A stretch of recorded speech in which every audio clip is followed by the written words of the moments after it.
Bonjour YouTube et bienvenue sur cette nouvelle vidéo. Vidéo spéciale, écoutez, c'est un concept un peu débile, on va pas se mentir, mais assez drôle, qui nous est venu en live. Je rappelle, hein, ma chaîne principale, enfin ma plateforme principale en tout cas c'est Twitch, donc n'hésitez pas à nous rejoindre, pareil, le foot en cuisine sur Twitch. On est en live, pardon, en général... Waouh. En général, lundi, mardi, jeudi, vendredi... Et souvent le samedi, de 14h à minimum 17h et parfois un petit peu plus. Donc si jamais t'es dispo, n'hésite pas à passer, ça fait plaisir. Donc c'est une idée qui nous est venue en live, on parlait des entraîneurs de Ligue 1 et on blaguait en disant que tous ceux qui commençaient par la lettre G étaient nuls. On s'est rendu compte qu'il y en avait plein en fait.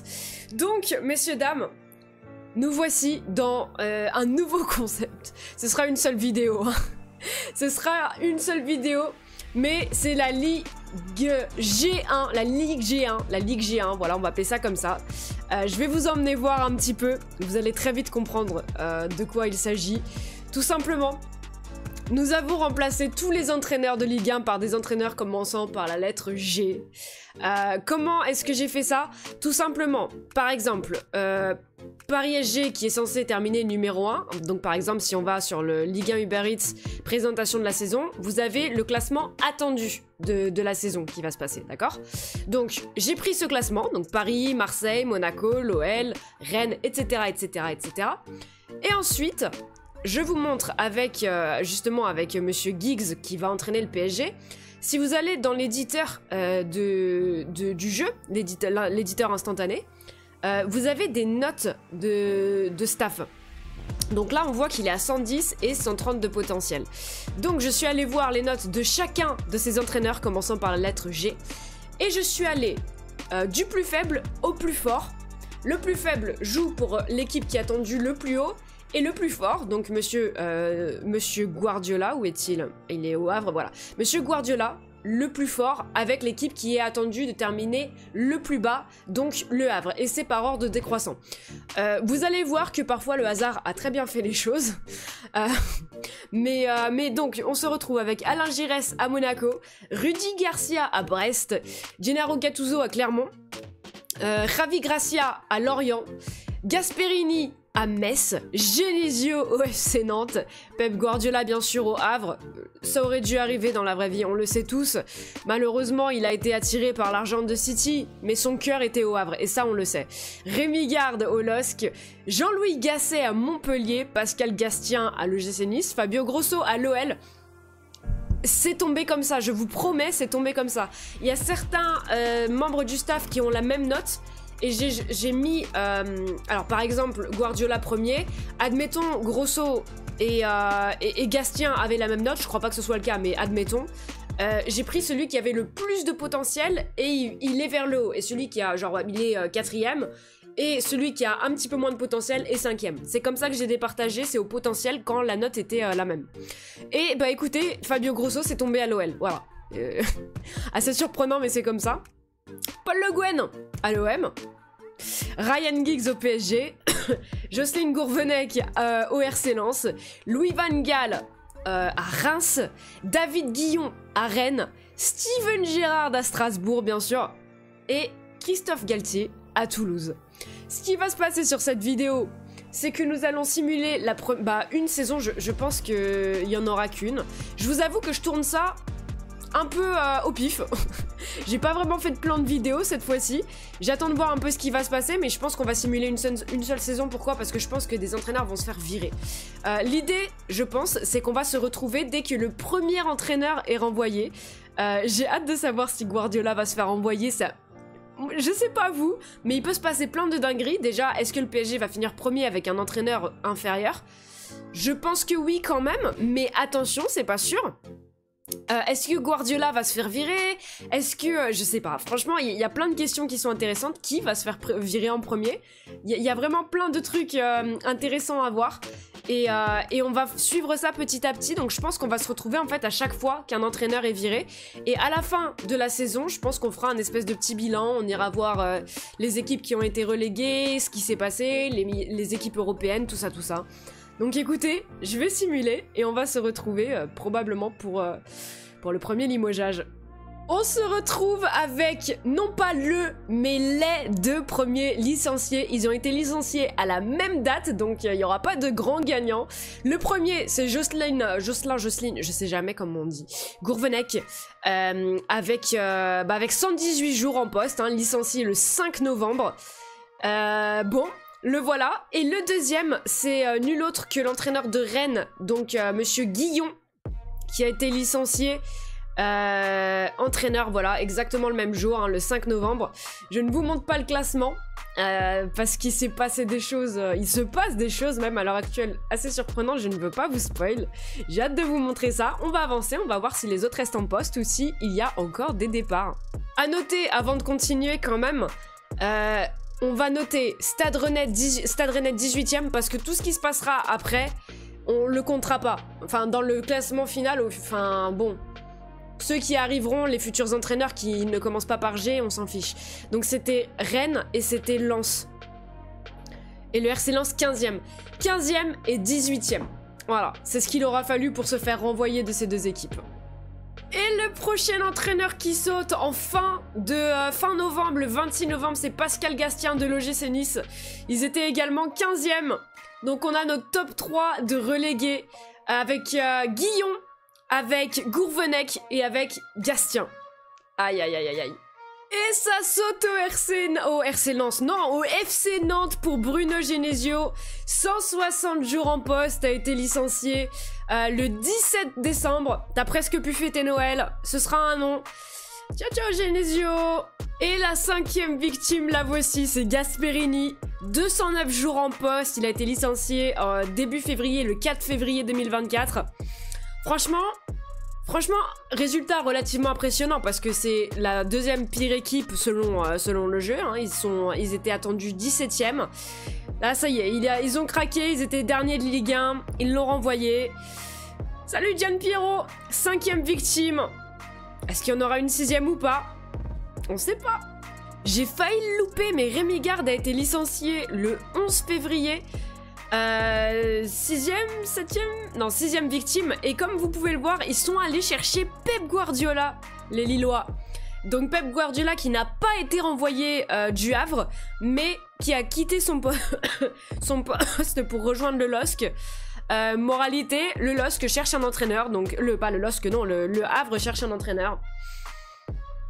C'était ça un petit peu la surprise que je voulais pas vous montrer avec le classement. Mais pendant très longtemps, le Havre a été 2e puis 4e de Ligue 1. Ensuite, ça a un petit peu chuté. On verra où ils termineront sans Guardiola. Mais je crois qu'ils étaient 6e avec lui. Ils étaient 6e avec lui, Pep Guardiola, qui a fait un taf monumental à Le Havre. Écoutez, il est parti, mais je suis contente de voir qu'il reste en Ligue 1. Comme ça, on va pouvoir finir le challenge avec lui. Et puis, on va avancer pour peut-être la prochaine victime. Hein. Et on se retrouve en fin de saison, il n'y a pas eu de 7e victime. Le PSG a fini champion avec plutôt une bonne campagne hein, pour Ryan Giggs, il faut savoir l'admettre. L'AS Monaco 2e, l'OM 3e, Fabio Grosso avec l'OL a réussi à les mener à la 4e place.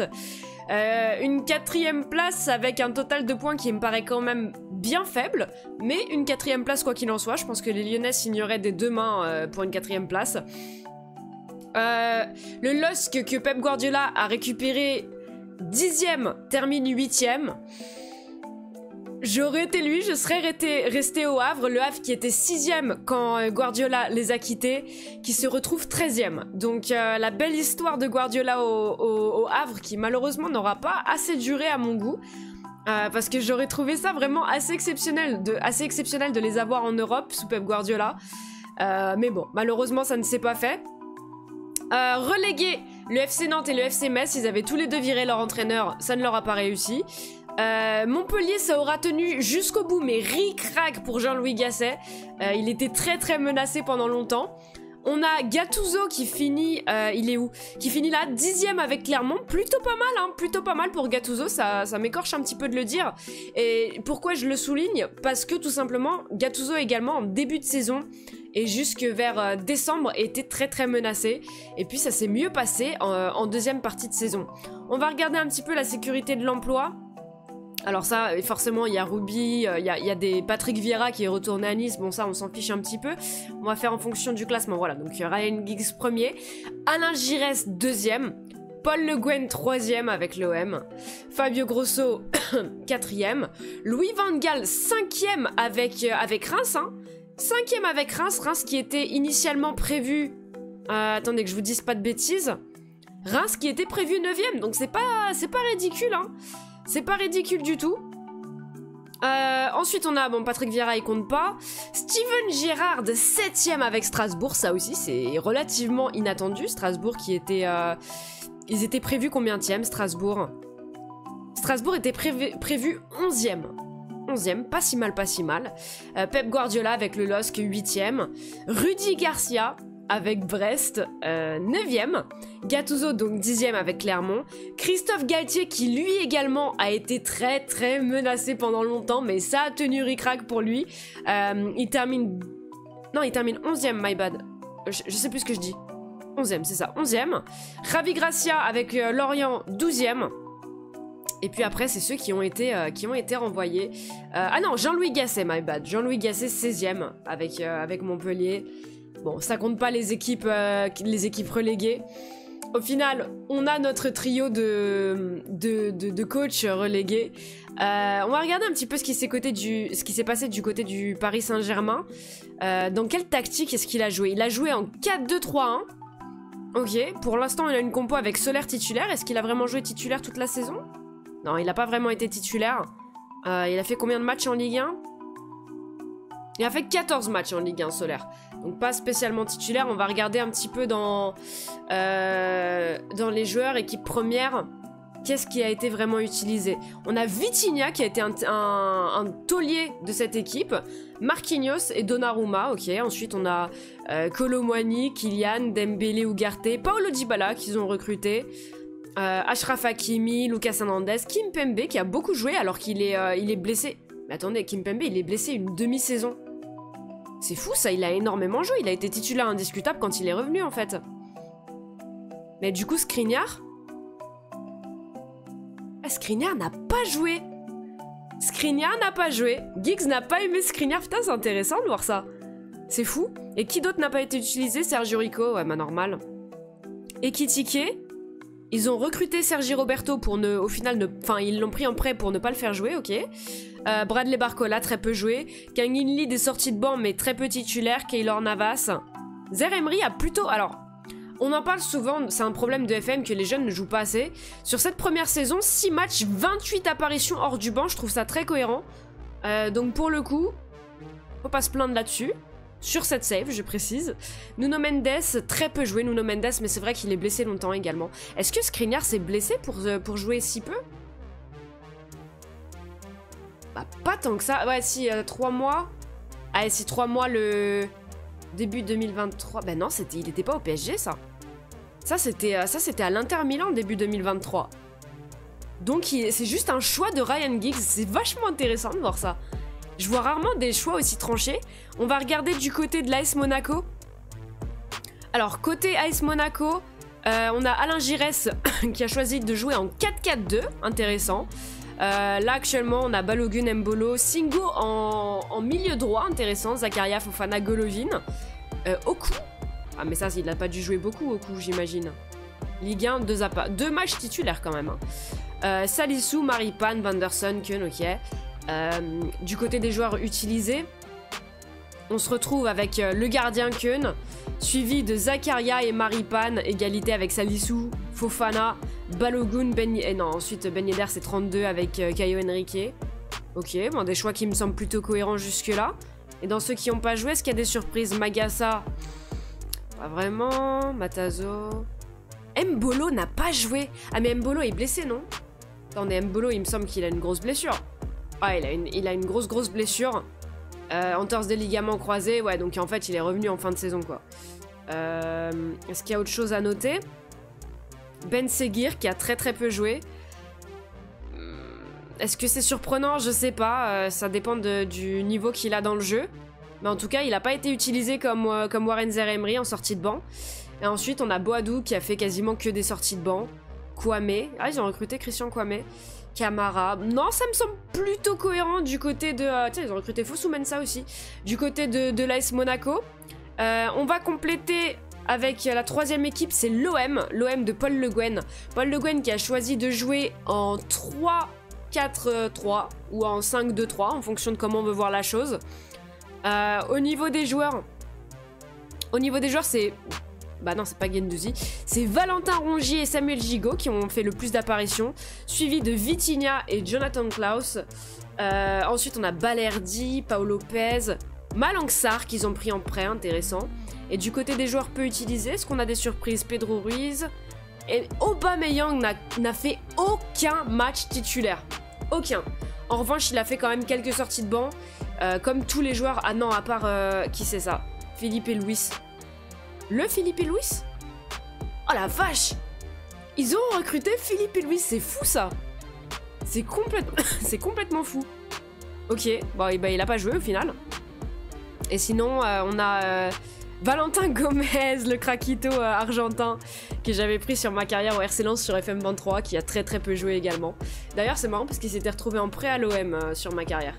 Ok, pas de gay, pas beaucoup. Bon, pas d'énormes surprises, si ce n'est au niveau du recrutement, hein, sinon ça me semble relativement cohérent. Si quand même, grosse surprise de voir Aubameyang qui joue aucun match titulaire, mais il a quand même pas mal joué en sortie de banc. Ok, est-ce qu'on compléterait pas le top 4 pour les détails, et ensuite sur le reste des équipes, on verra seulement les compositions, la tactique par curiosité. Donc top 4, on a l'OL, avec une tactique en 4-3-3. Et au niveau des joueurs, les plus utilisés, on retrouve Ryan Cherki, cadre de l'équipe, mais avec seulement 34 apparitions, donc au final ça a beaucoup tourné côté OL.